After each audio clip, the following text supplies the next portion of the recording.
Otters are very elusive. They're hard to find. There are 13 species in the world. We work with obviously the smooth-coated otter and the small-clawed otter. My name is Katrina Fernandez and I'm the ecologist and director at Wild Otters Research Private Limited. We are currently doing research predominantly on the smooth-coated otters in and around Goa. We are trying to understand how the smooth-coated otter is adapting to human-dominated landscapes on Sharau Island. So I grew up on a farm in the Western Ghats and it was an isolated spot. We had no neighbors. It was surrounded by jungle. And I knew from a very young age that this is what I was going to end up doing.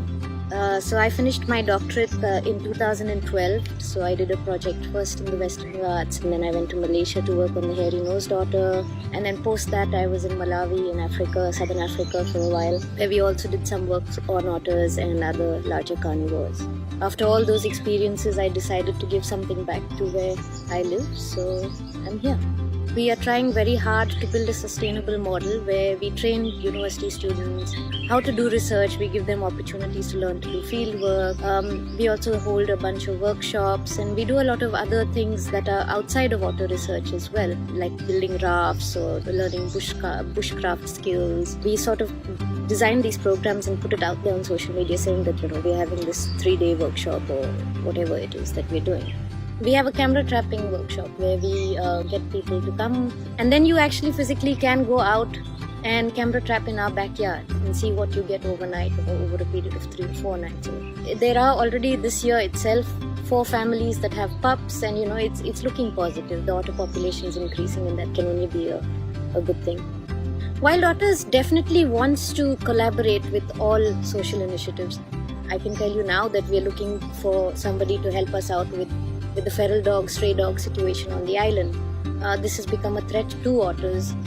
We just lost otter pup to stray dogs, and if we can get NGOs on board who are working with stray dogs and we can come up with a plan to sort of to manage these populations. In Goa in particular, I think what I've seen in the last year is that there's been an increase in the amount of plastic pollution in our waterways. We are seeing it in all the work that we're doing, and it is an issue.